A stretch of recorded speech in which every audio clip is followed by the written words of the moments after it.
एक बहुत बड़ी खबर से शुरुआत करने जा रहा हूं जिसने दुनिया भर में हलचल मचाकर रख दी है।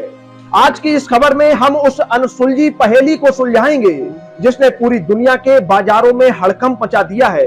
आज हम बात करेंगे उस रहस्यमयी मोड़ की जहां ईरान ने समुद्र के सबसे महत्वपूर्ण रास्ते यानी स्ट्रेट ऑफ हॉर्मुज पर अपनी दादागिरी शुरू कर दी है। और सबसे हैरान करने वाली बात यह है कि हमेशा आक्रामक रहने वाले डोनाल्ड ट्रंप अचानक पीछे हटते दिख रहे हैं। क्या ये वाकई ट्रंप का सरेंडर है या फिर मिडिल ईस्ट में किसी बहुत बड़े खूनी खेल की बिसात बिछ चुकी है? आखिर क्यों ईरान के भीतर ही राष्ट्रपति और सेना के बीच एक गृह युद्ध जैसे हालात बन गए हैं? इन सभी सवालों के जवाब जानने के लिए आपको हमारे साथ अंत तक बने रहना होगा, क्योंकि यह खबर आपकी जेब और दुनिया की शांति दोनों से जुड़ी हुई है। नमस्कार, मैं राहुल अवस्थी और आप देख रहे हैं Bharat update. Straight of Hormuz की वो नीली लहरें इस वक्त दुनिया की धड़कनें बढ़ा रही हैं, क्योंकि वहां से सिर्फ तेल नहीं गुजरता बल्कि दुनिया की अर्थव्यवस्था की रगों में दौड़ने वाला खून गुजरता है। और आज उसी रास्ते पर ईरान ने एक ऐसी घेराबंदी कर दी है जिसने सुपर पावर अमेरिका और इजराइल की नींद उड़ा दी है। अब जरा सोच कर देखिए कि जिस ट्रंप को हम उनकी आक्रामक बयानबाजी और अमेरिका फर्स्ट की नीति से जानते हैं, वो अचानक इतने ढीले क्यों पड़ रहे हैं? क्या ये ट्रंप का सरेंडर है या फिर ये किसी बहुत बड़े तूफान से पहले की खामोश दस्तक है?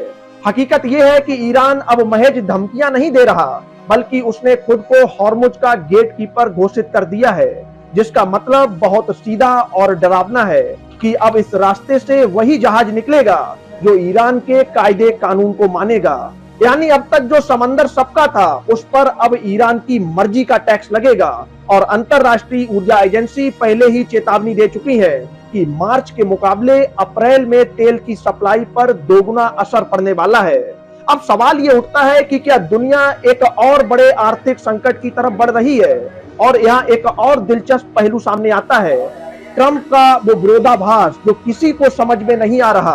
एक तरफ वो ईरान की एनर्जी इंफ्रास्ट्रक्चर को उड़ाने की बात करते हैं और दूसरी तरफ रातों रात अपने हमले टाल देते हैं, जबकि ट्रंप अब नाटो देशों को भी धमकी दे रहे हैं कि अगर उन्होंने ईरान को रोकने में साथ नहीं दिया तो अमेरिका नाटो से बाहर हो जाएगा। अब इसे हम आपको दूसरे एंगल से समझाने का प्रयास करते हैं कि क्या ट्रंप वाकई कंफ्यूज है या फिर वो इस जंग से थक चुके हैं, क्योंकि वो कहते हैं कि बिना किसी समझौते के वो कुछ ही हफ्तों में जंग खत्म कर देंगे। लेकिन क्या ये संभव है कि ईरान जैसे देश को बिना झुकाए शांति स्थापित की जाए? अब जरा उस मानवीय पहलू को भी देख लीजिए जो इस नक्शेबाजी के पीछे छिपा है, क्योंकि जब मिडिल ईस्ट में गोलियां चलती हैं या समंदर का रास्ता बंद होता है तो इसका सीधा असर आपके और हमारे किचन के बजट पर भी पड़ता है। और तेल की एक एक बूंद महंगी होने का मतलब है महंगाई का वो राक्षस जो हर आम आदमी को निगलने के लिए तैयार खड़ा है।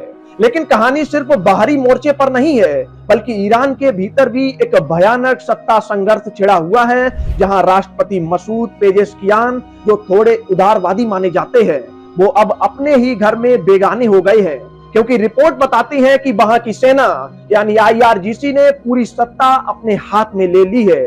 यह स्थिति और भी खतरनाक है क्योंकि जब कमान राजनेताओं के हाथ से निकलकर जनरलों के हाथों में जाती है तो बातचीत की गुंजाइश खत्म हो जाती है। और वहां हालात ये हैं कि पेजेश्कियान ने जिसे खुफिया मंत्री बनाना चाहा, उसे आईआरजीसी ने खारिज कर दिया। अब वहां एक मिलिट्री काउंसिल है जो सारे फैसले ले रही है, यहाँ तक कि सुप्रीम लीडर मुज्तबा खामेनेई के आसपास ऐसा पहरा बैठा दिया गया है कि राष्ट्रपति खुद उनसे नहीं मिल पा रहे हैं। अब आप कल्पना करके देखिए उस देश की जहां राष्ट्रपति की फाइलें उसके लीडर तक नहीं पहुंच पा रही है और सेना अपनी मर्जी से युद्ध के नियम तय कर रही है, जिससे यह डर पैदा होता है कि क्या ईरान अब पूरी तरह से एक सैन्य शासन की तरफ बढ़ रहा है। शायद ट्रंप इसी खतरे को भांपकर पीछे हट रहे हैं, क्योंकि एक टूटे हुए तंत्र वाले देश से लड़ना दलदल में पैर रखने जैसा होता है। और ईरान ने भी साफ कर दिया है कि अब मेहमान नवाजी का दौर खत्म हो चुका है और अब सिर्फ शक्ति का प्रदर्शन होगा।